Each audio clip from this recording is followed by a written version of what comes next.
Continuando con el temario, nos habíamos quedado en ese tema amplio que llamamos la crisis del antiguo régimen. Habíamos visto el final del reinado de Carlos IV y el efímero inicio del reinado de Fernando VII tras los incidentes conocidos como el Botín de Aranjuez del 18 de marzo de 1808 y la proclamación de Fernando como rey de España y su entrada triunfal a la de San José el día 19 de marzo de 1808.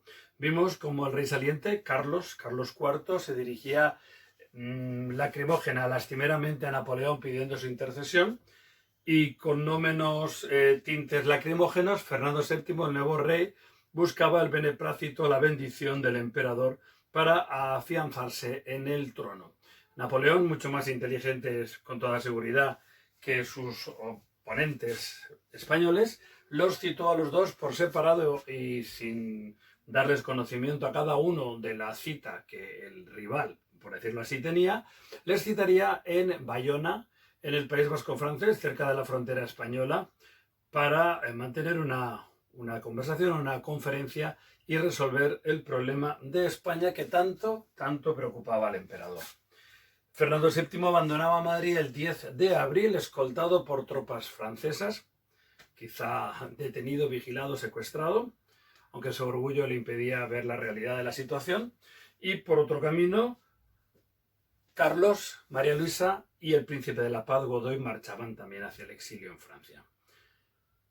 Mientras esto ocurría, España era un hervidero de tensiones, de rumores. Las tropas francesas estaban en las principales ciudades y en los núcleos de comunicación. Los caminos estaban en manos de los franceses y los soldados franceses actuaban como la soldadesca propia de un vencedor ocupando un territorio vencido. Los incidentes eran numerosos entre las tropas francesas y la población civil, o entre las tropas francesas y las propias tropas españolas, y siempre se saldaron a favor de los franceses y predicando entre los españoles el espíritu de concordia y de comprensión hacia nuestro gran aliado francés. La situación alcanzará su punto límite cuando en la mañana del día 2 de mayo, a las 8:30 de la mañana, un carruaje estaba esperando a las puertas del Palacio Real de Madrid, estaba esperando a los dos infantes, los dos jóvenes hijos de Carlos y de María Luisa. Se trataba de María Luisa, la hija, María Luisa la pequeña, y de Francisco de Paula, el menor de los infantes. Los dos iban a hacer las maletas y salir camino de Bayona para reunirse con su familia. Eran los dos últimos miembros de la familia real española y Napoleón los quería lejos de la capital. La inquietud que esta presencia de este vehículo, escoltado por tropas francesas que hacían guardia en las inmediaciones del palacio, motivó el nerviosismo de los viandantes, y un señor, se conoce el nombre, se conoce prácticamente la afiliación y el nombre de todos los que participaron en estos hechos, un cerrajero de Madrid conocido bajo el nombre de Molina Soriano. Este hombre consiguió entrar en el mismo palacio. No debía ser muy buena esa guardia francesa o muy buena la vigilancia, y vio los preparativos y salió gritando: "Se los llevan". Esto provocará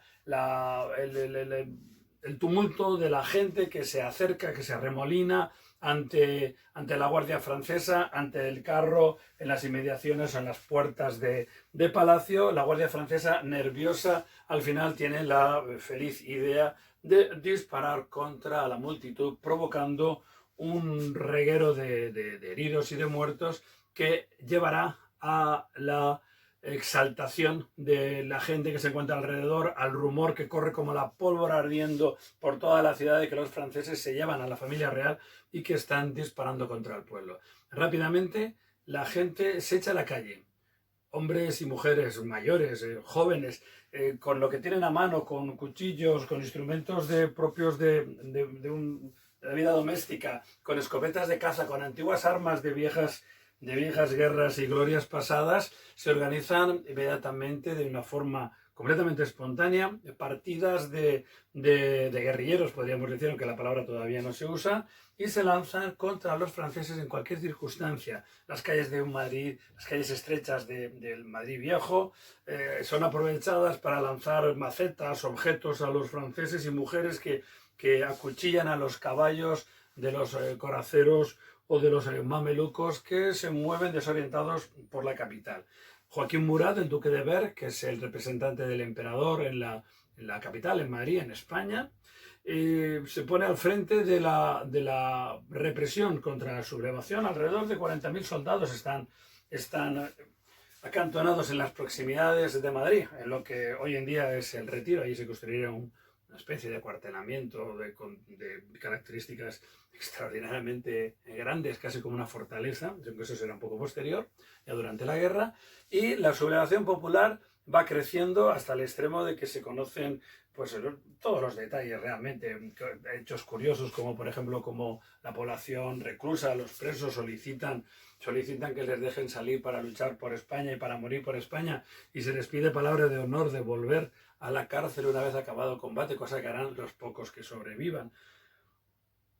La movilización es general. ¿Y qué hace el gobierno? ¿Qué hace esa junta que había dejado, una junta de gobierno que había dejado Fernando para que gobernase en su nombre, como una especie de regencia durante su ausencia, quizá intuyendo que las cosas no iban a salir bien o que no podían ser como Napoleón las presentaba o las pintaba?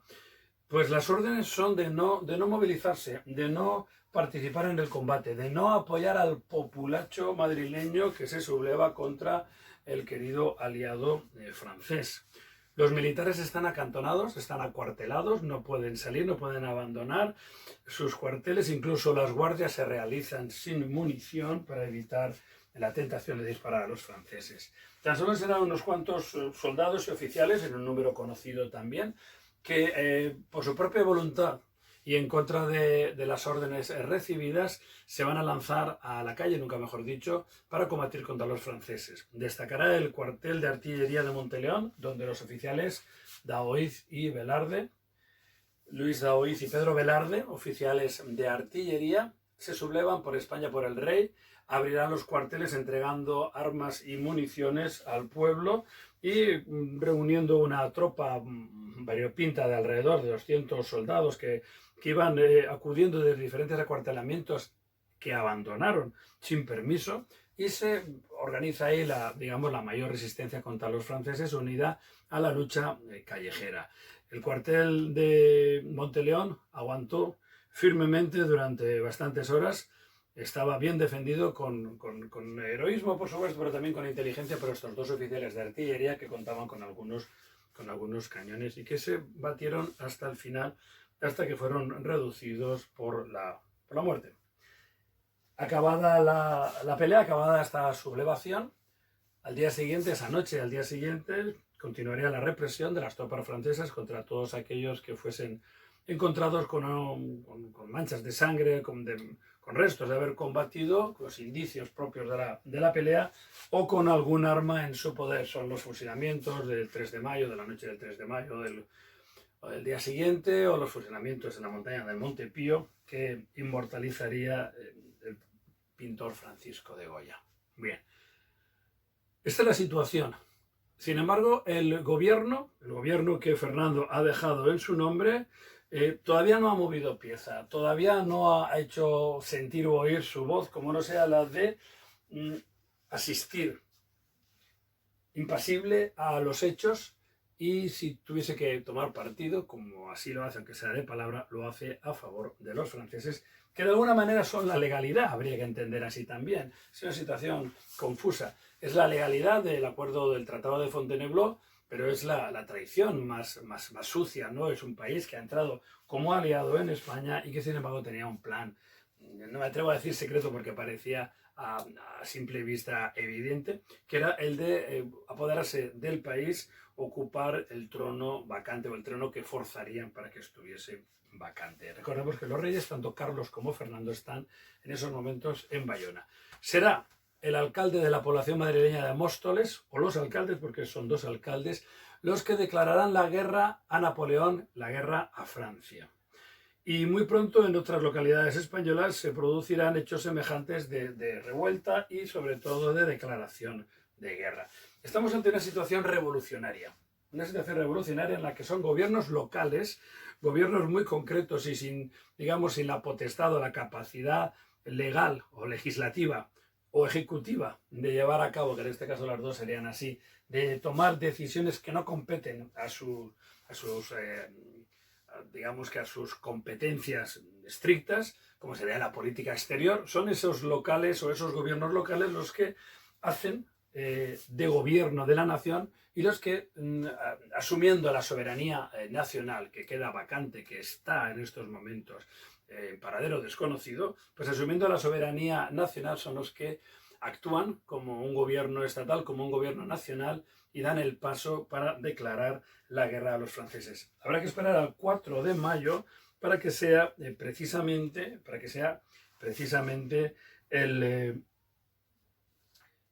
la Junta de Gobierno que había dejado Fernando en manos de su tío, el infante don Antonio, quien declare la guerra. Precisamente el día siguiente, el 5 de mayo, Fernando firmará sus últimos documentos en este efímero reinado que le habrá llevado desde el 18 de marzo o 19 de marzo de 1808 hasta el 7 de mayo en que abdicará también desde 1808.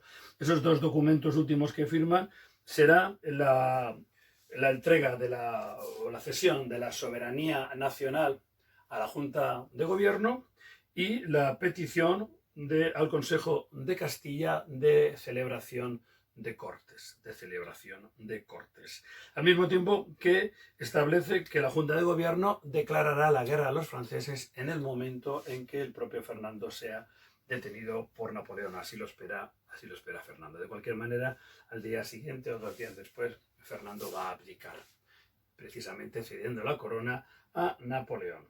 Bien, así que tenemos entonces un gobierno o unos reyes que abdican en el exterior, que abdican a favor de Napoleón, y Napoleón entregará la corona a su hermano José, lo veremos más adelante, y en lo que es en el interior, en España, vemos como hay una junta de gobierno que va a declarar la guerra a los franceses y que va a convocar las Cortes, la reunión de las Cortes. Pero el primer paso lo ha dado el pueblo español apoyado por elementos del ejército y el segundo paso lo ha dado el ayuntamiento, los alcaldes de la ciudad madrileña de Móstoles. Se inicia así, por lo tanto, una guerra que en sí mismo es un verdadero proceso revolucionario por la carencia, por la ausencia de gobierno, por la ausencia de un tejido, de un armazón legal y organizativo propio del Estado, que ha quedado absolutamente vacante. Bien, la respuesta ante la presencia francesa va a ser muy diferente y muy distinta en toda España. Tenemos que recordar una vez más que nos movemos en un territorio con difíciles comunicaciones y con difíciles condiciones de comunicación en España y en cualquier lugar en el siglo XIX, en 1808. La respuesta y la reacción contra los franceses estará en función, primero, de la presencia francesa. No hay franceses en toda España, no hay franceses en todas las ciudades, aunque sí en muchas. Tampoco la noticia de lo que está ocurriendo en Bayona, de lo que ha ocurrido en Madrid o en Móstoles, tampoco llega por igual a todas partes de España. En algunos lugares llegará muy pronto la noticia, en otros tardará un tiempo. Dependerá de la facilidad con que los correos o con que las personas se distribuyan por el territorio nacional, corriendo la voz o llevando la noticia de los acontecimientos últimos. Pero en cuanto estas noticias empiezan a llegar, fuerzan a los gobiernos locales, los gobiernos legítimos dentro del organigrama estatal de la España del siglo XIX, a tomar decisiones. La mayoría de estos gobiernos legítimos y completamente estructurados se mantienen en una situación de impasse, una situación intermedia, de no saber qué hacer. Son pocos los que dan el paso hacia adelante para declarar la guerra a los franceses o para organizar la lucha. Y en la mayoría de los casos tendrán que ser fuerzas espontáneas que surgen entre el pueblo, normalmente formados por miembros de la aristocracia, del clero o de la burguesía, antiguos oficiales, gente con experiencia militar, los que toman las decisiones y recurrirán a esa vieja palabra de tradición española que es la la Junta, la organización de las juntas. La primera que se conoce es la que se establece en Asturias y que tiene el nombre de Junta Suprema de Gobierno, que será el organismo que se aleja del organismo oficial que se mantiene fiel a Fernando y por lo tanto acepta la presencia francesa, y a partir de este momento va a ser el órgano de gobierno, el órgano que va a organizar la lucha y la resistencia contra los franceses. Juntas supremas de gobierno como esta que hay en Asturias comienza a haber en diferentes lugares de territorio español. Mientras tanto, declarada la guerra ya oficialmente y iniciándose ese, vamos a decir, ese germen de gobierno, o ese germen de diferentes gobiernos unidos bajo la idea de expulsar al invasor francés, hay que ir viendo cómo se van colocando las diferentes fuerzas que van a participar o que se van a poner sobre el tablero. Por una parte tenemos a las tropas francesas, que suman alrededor de 100.000 hombres, al frente de los cuales se encontraría Joaquín Murat, el duque de Berg. Por otra parte estaría el ejército español. El ejército español está descabezado y no está igualmente organizado en todos los territorios o todas las provincias españolas. En estos momentos tenemos una unidad perfectamente preparada para combatir, tanto que está combatiendo, que es el cuerpo de ejército del Marqués de la Romana, que está en Dinamarca. Ya hablamos en el punto anterior de la presencia de estos 17.000 soldados en tierras danesas. En territorio nacional hay que mirar hacia el sur. Y en el sur están las dos fuerzas operativas que podrían intervenir o que podrían actuar con absoluta celeridad y participar en la guerra. Se trata del ejército del sur, que sería el ejército que se encuentra en el campo de Gibraltar al mando del general Castaños, y el ejército que se encuentra en las proximidades de la ciudad de Cádiz, al frente del cual se encuentra el general Solano. El general Castaño, desde el primer momento, se pone al frente de sus soldados y comienza a marchar hacia la capital, hacia Madrid, para combatir a los franceses. El general Solano duda, titubea, no es de la misma opinión y va a ser arrestado y, vamos a decir, asesinado por sus propios oficiales, que se harán con el poder, considerando a Solano traidor. ¿Lo fue o no lo fue? Eso no lo sabemos. Ciertamente este ejército del sur avanza hacia el norte y muy pronto entrará en contacto con una fuerza semejante francesa que baja hacia el sur. Será el ejército imperial al mando del mariscal Dupont. Los encontraremos ya en el mes de julio. Pero antes de eso vamos a ver algunas otras situaciones importantes. En Bayona han abdicado humillantemente, vergonzosamente, tanto Carlos como Fernando VII. Y Napoleón ha cedido la corona a su hermano José.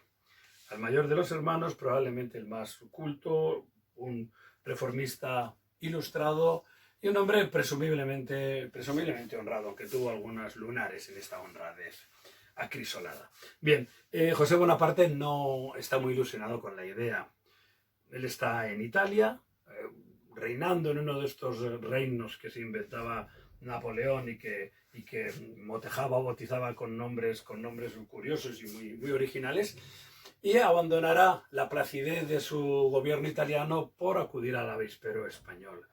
No los tiene todos consigo y así José se lo hará ver a su hermano, el que no ve claramente que los españoles son un pueblo difícil, no nos quieren ni a su excelencia, su majestad imperial, ni a mí, pero José obedecerá las órdenes de su hermano y aceptará la corona. Aceptará la corona el 4 de junio, o al menos el 4 de junio se conocerá su nombramiento, y el 25 de julio será proclamado rey en Madrid y jurado por la nobleza y por los madrileños y población española que se encuentra en la capital. Personas que de mejor o peor grado van a aceptar la presencia francesa y que recibirán el nombre de afrancesados. Lo dejamos también aparcado para más adelante este término. Bien, mientras tanto, en el impasse que va desde este 4 de junio al 25 de julio, desde el reconocimiento de José I como su nueva majestad y el 25 su proclamación, su coronación en Madrid, han ocurrido otros hechos, como es ese encuentro entre el general Castaños y el ejército del sur y el mariscal Dupont, que baja desde el norte. El encuentro tendrá lugar el 17 de julio en Bailén, curiosamente muy cerca geográficamente de donde se libró también la fundamental batalla en la historia de España y de Europa, que fue las Navas de Tolosa, en la que los 4 reyes cristianos pararon a los invasores musulmanes en 1212, si no recuerdo mal ahora la fecha. Bien. La batalla de Bailén es un triunfo total de las tropas españolas que se impondrán sobre un ejército de 20.000 veteranos de las campañas napoleónicas en Europa y en Egipto. La victoria es total, la derrota es abrumadora y es la primera derrota de los ejércitos imperiales en Europa. Este triunfo español o esta derrota francesa tendrá también un peso mediático, publicitario, podríamos decir hoy en día, puesto que corre la noticia por Europa, como si pudiésemos decir que los imperiales o el ejército napoleónico no son invencibles, que han sido derrotados en España, y si han sido derrotados en España podrían ser derrotados en cualquier otro lugar de Europa. El destino de estos soldados que se rindieron es triste, terrible, acabaron en Menorca o en Ibiza, en un campo de concentración, muriéndose de hambre o de enfermedad. No, la guerra no es precisamente una referencia honrosa y amistosa, y la guerra de la independencia precisamente fue bastante dura, bastante cruel. Bien, sea como sea, los ejércitos españoles avanzan hacia el norte, quizá alocadamente, quizá habiendo despejado la incógnita de cómo va a acabar esta guerra, pero va a acabar con la victoria española contra esos franceses que han demostrado no ser tan duros ni tan difíciles de vencer. Sea como sea, en la corte bonapartista en Madrid llegan las noticias del avance desde el sur de las tropas del general Castaño y José I abandona la capital, huye hacia el norte, provocando la entrada del mismo Napoleón al frente de un ejército de alrededor de 200.000 hombres, la gran armée, el gran ejército, las mejores tropas de Napoleón, los veteranos de tantas batallas que entrarán en España por los Pirineos y se dirigirán hacia el sur.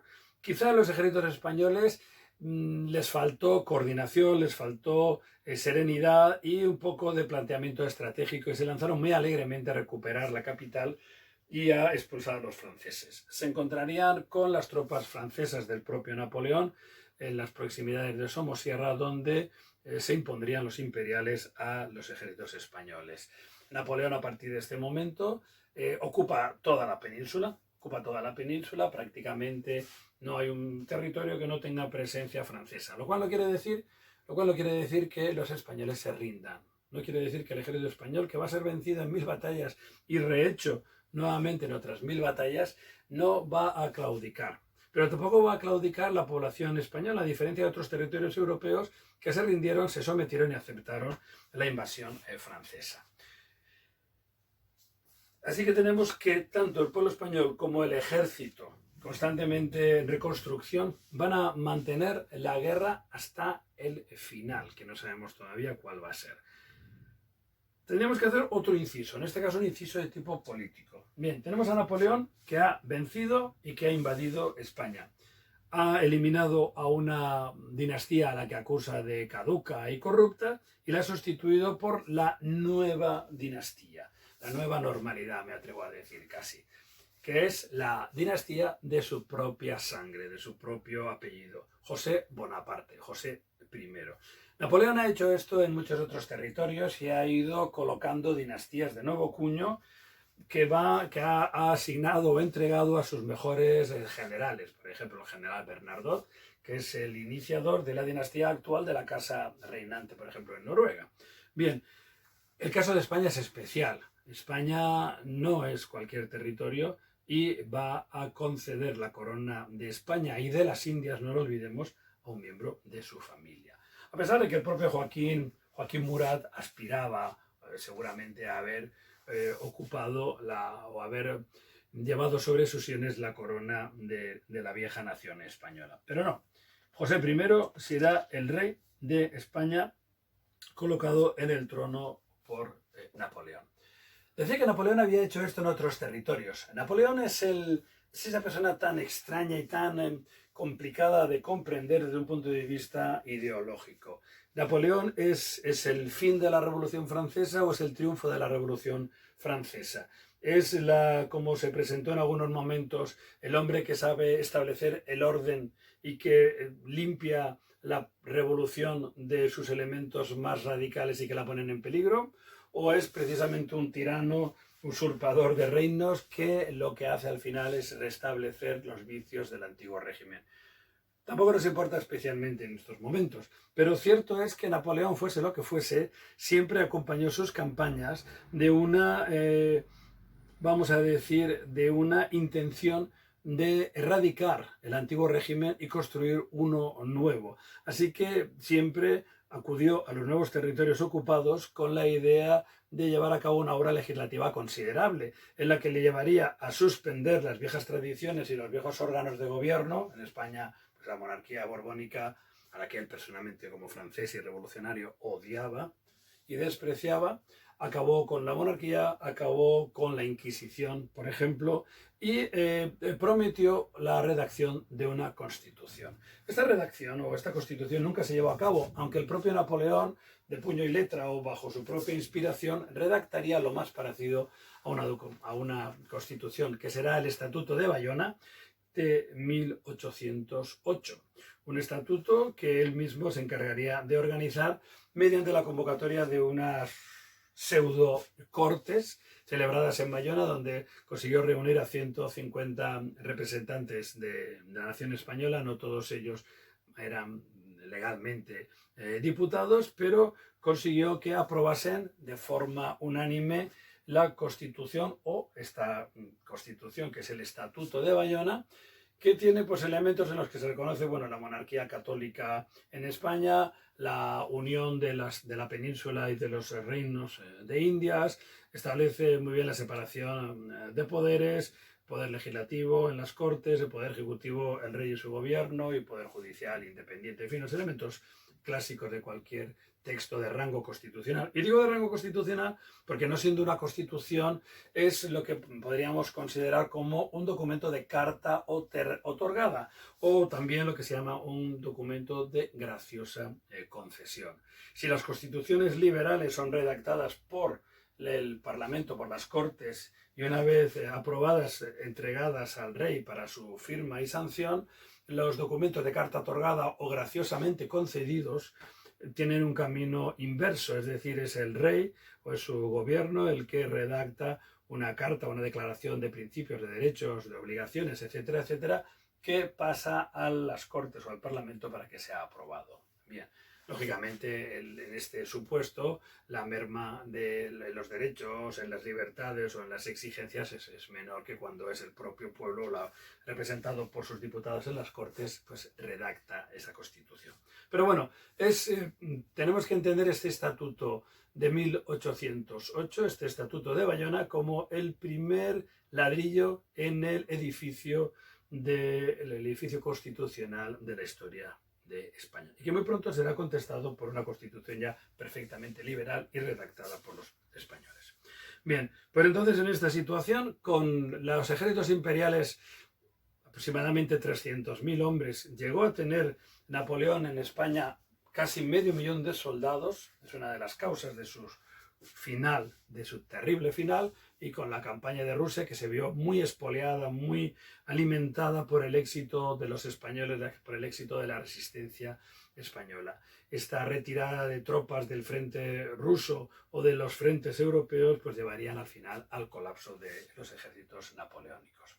Bien, pues entonces nos encontramos con que estamos ya inmersos en la guerra. Hemos visto la gran victoria de Bailén en julio de 1808 y hemos visto también cómo Napoleón se ha hecho con el poder. Únicamente una capital de provincia permanece al margen de la dominación francesa o se mantiene, digamos, a salvo de la ocupación francesa. Se trata de Cádiz, que por su singularidad es una isla que se puede defender con digamos, mayores garantías que otras ciudades, otras capitales de provincia españolas que fueron más vulnerables, a pesar de la resistencia pues, de Gerona, de Zaragoza o de la misma Valencia, que tuvo que ser tomada en 2 sitios, o sea, sitiada 2 veces, quiero decir. Bien, entonces Cádiz, que además cuenta con el apoyo naval de barcos españoles y también de barcos ingleses. ¿Por qué ingleses?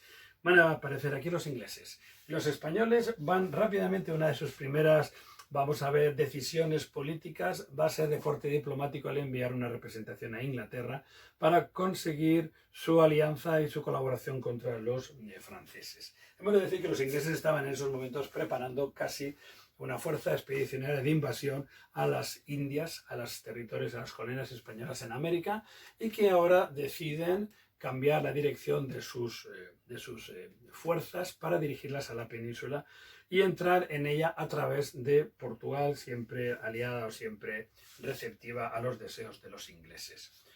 Tenemos entonces ahora que en suelo hispano, además del ejército español y del ejército francés, tendremos la intervención de los ejércitos inglés y portugués. Los ingleses nunca tuvieron más de 30.000 hombres en España, eso sí, dirigidos por el general Wellington, que haría sus primeros pinitos militares en la península y que acabaría siendo el vencedor de Waterloo y digamos, el enemigo al final directo de Napoleón en combate. Bien, pues veamos entonces ahora cómo se produce la pelea, cómo se produce la lucha exactamente en estos momentos.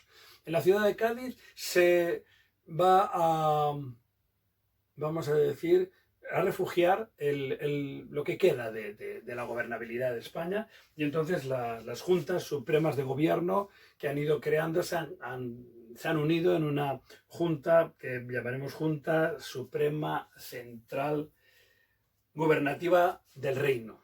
Un nombre largo que viene a reunir todas estas juntas espontáneas. Esta junta se reúne en la ciudad de Cádiz, donde va a residir, por tanto, el gobierno español, o la capital de España va a ser Cádiz, y allí va a convocar cortes. Va a convocar cortes. Al frente de esta junta se encontrará Floridablanca, el ilustrado, el reformista de amplio historial, que rechazó directamente los requerimientos de José Bonaparte, que le prometió todo para que pasase a formar parte de su séquito y de su gobierno. Floridablanca es un patriota, y aunque tiene unas ideas que le pueden acercar mucho a José Bonaparte, y aparte de los ideales franceses, por encima de todo es un patriota y se pone al frente de esta junta. Se convocan cortes que se reunirán en 1810, momento en el que esta junta se disuelve para establecer una regencia de 5 miembros, que su primera decisión va a ser reconocer a Fernando VII como rey único y legítimo de España. Inmediatamente estas cortes comienzan a actuar y inician sus reuniones con la pretensión no solamente de dirigir la guerra a través de esa regencia, sino que tiene como objetivo la redacción de un texto legislativo, que ahora sí que vamos a decir que es un texto liberal y que es un texto constitucional. Va a ser la primera Constitución española que se redactará durante 2 años hasta ser aprobada el día 19 de marzo, día de San José, de 1812. Serán las Cortes de 1812, o también conocidas como las Cortes de Cádiz, con el sobrenombre popular de la Pepa, porque se aprobaron el día de San José, una fecha que tampoco fue casual, por el aniversario de la proclamación de Fernando como rey. Recordemos que después del motín de Aranjuez había entrado en Madrid triunfal el día 19 de marzo, día de San José. Así que la Constitución será conocida familiarmente como la Pepa. Bien, tenemos entonces a los franceses, tenemos entonces a los españoles, y tenemos entonces a los ingleses y a los portugueses. Los ingleses, vamos a decir, los portugueses tienen una presencia muy testimonial. Bueno, los franceses, los ingleses, los españoles, cada uno de ellos tiene intereses diferentes. Los franceses se juegan su prestigio como gran potencia, como gran nación imperialista, y saben que la conquista de España es la conquista de América. Es la puerta de América y quizá también es la puerta de Gibraltar y el cierre del Mediterráneo. Es la ocupación de Portugal y hacer efectivo el bloqueo de Inglaterra. El caso inglés es distinto. Inglaterra lleva años defendiendo la causa antinapoleónica. En las 4 guerras de coalición, Inglaterra ha sido la única nación que se ha mantenido, gracias también a su condición insular y a su poderosa armada, a su poderosa flota de guerra, se ha mantenido todavía libre del yugo francés, poniéndonos románticos. Inglaterra encuentra la guerra en España, en la que ya digo que nunca va a tener más de 30.000 efectivos combatiendo, va a encontrar enormes ventajas. En primer lugar, sabe que tanto si gana España como si gana Francia, quien pierda va a quedar devastado. Si quien pierde es España, España desaparece como nación y las Indias quedan huérfanas de amo y perfectamente susceptibles de ser ocupadas por los ingleses, el viejo proyecto y el viejo deseo imperial inglés. Si por contra quien gana la guerra es España y son los franceses, es Napoleón el derrotado, Napoleón va a perder mucho prestigio ante Europa, aparte de que va a perder material, va a perder hombres y va a ser un duro revés para Francia. Que Inglaterra no obtenga la victoria pues solamente supondría la retirada de esos 30.000 soldados o los que quedasen, que volverían a las islas. Es decir, Inglaterra tiene una guerra de desgaste para España y para Francia y tiene mucho que ganar. Francia tiene que mantener su prestigio y no se puede permitir una derrota que le llevaría a ser vulnerable en los territorios que ha ocupado en Europa. Y el caso español es un caso de absoluta y pura supervivencia. La supervivencia de España como nación. La derrota supondría la incorporación a Francia, la división del territorio nacional o convertir España en un satélite de Napoleón. Bien, centrémonos ahora en los españoles. ¿Quiénes son los españoles en estos momentos? Los españoles podríamos dividirlos en tres grupos. Un grupo que va a colaborar con los franceses y otro grupo que se dividirá en dos que va a luchar contra los franceses. Me resisto, es más, me niego a entender la guerra de la independencia como una guerra civil o como una confrontación civil, como algunos quieren plantear. No. Lo que ocurre es que hay españoles que apoyarán a los franceses y recibirán el nombre de afrancesados. A partir de este momento y para siempre, sinónimo de traición. Sinónimo de venderse a los intereses extranjeros o a los intereses del enemigo, afrancesados. Estos afrancesados, a mí me gustaría distinguir al menos tres tipos de afrancesados. Hay unos afrancesados que apoyan la causa francesa de forma noble, de forma honrada, pensando legítimamente, tienen derecho a pensarlo, que Francia es la solución a los problemas de una España tradicional, caduca, corrupta, con una monarquía que ha demostrado su indignidad y su inmoralidad, y que las ideas que vienen de Francia, de libertad, las ideas de la Ilustración, que empezamos a llamar ya liberalismo, pues podría ser la salvación y el progreso para una España nueva y diferente. Estos afrancesados no dejan de ser españoles o patriotas, pero creen en una España distinta. Hay otros dos grupos de afrancesados. Hay un grupo de afrancesados que son aquellos que apoyan la causa francesa por miedo. Y tampoco es criticable. Los franceses tienen las armas y tienen el poder. Enfrentarse a ellos es casi siempre la muerte. Y luego hay un tercero, el más despreciable, evidentemente, que es aquellos que se unieron a los franceses porque consideraron que era lo más recomendable, lo más rentable, lo más beneficioso para sus intereses. Los afrancesados han sido, lógicamente, calumniados, vilipendiados por la historia, y ya digo, es sinónimo de traición en cualquier periodo, en cualquier momento. Hoy en día cualquiera entregado a los intereses del enemigo se le califica o se le descalifica como afrancesado. Vamos a ver ahora quienes luchaban contra los franceses. Serían los patriotas, el bando patriota. Y aquí vamos a distinguir también dos bandos patriotas. Un bando patriota, que es aquel que simplemente se plantea expulsar al invasor, es decir, la defensa sagrada de la tierra española, la defensa del rey, de las tradiciones, del terruño, de la familia, que no ve más allá de una frontera que puede ser la colina siguiente de su pueblo. Es la lucha eterna por la defensa de lo propio contra el invasor, y que muy pronto va a encontrar el lema tradicional de Dios, patria, rey. Podríamos decir Dios, patria, rey, familia, casa, tierras. Es aquel que entiende la lucha feroz, la lucha tribal contra el enemigo, sin cuartel. No pide nada más, no se plantea nada más. Se plantea el retorno del rey, se plantea el mantenimiento de lo que hasta el momento ha sido España, o como entienden España estas personas, a las que vamos a llamar tradicionalistas, o en un una mentalidad ya ideológica o política, comenzaremos a llamarles absolutistas. Pero esto valdría probablemente para los líderes espirituales, para los nobles, para ciertos clérigos o para algunas personas del pueblo, pero solamente para ellos, porque el resto no se plantea ningún tipo de ideología, es la lucha contra el invasor. Pero luego dentro de este grupo de patriotas está el de los patriotas que al mismo tiempo que luchan contra el invasor, se han embebido de las ideas que el propio invasor enarbola como propias, es decir, son aquellos que conocen los términos de la Ilustración, de la enciclopedia, tienen las lecturas de los escritores franceses o anteriormente de los ingleses y quieren no solo expulsar a los franceses, sino que reconstruir España y reconstruirla de cero, con una nueva monarquía, con una nueva nación, bajo los parámetros propios del liberalismo y que se plasmarán precisamente en esa Constitución de Cádiz de 1812. Es decir, guerra contra el francés, sí, pero los liberales quieren, además de vencer a los franceses, transformar a España, curiosamente, con las ideas de los franceses.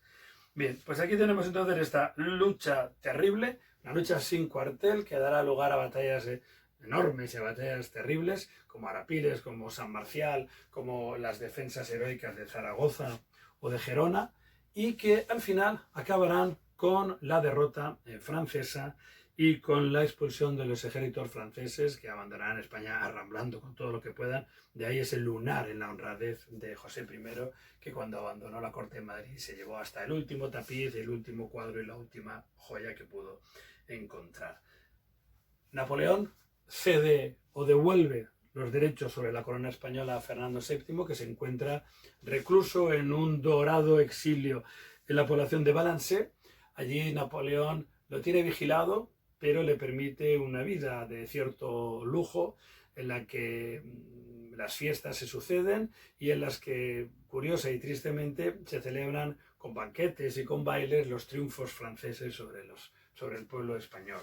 Hay cartas de Fernando a Napoleón en el que le pide el matrimonio con alguna de sus sobrinas o con algún miembro de la familia imperial, preferiblemente femenino, aunque no sé si Fernando ya eso le daba igual con tal de que Napoleón lo introdujese en el seno de su familia, las celebraciones de estas victorias napoleónicas y los requerimientos a que el propio Napoleón adoptase a Fernando como hijo, es decir, un comportamiento realmente soez, realmente despreciable por parte de Fernando.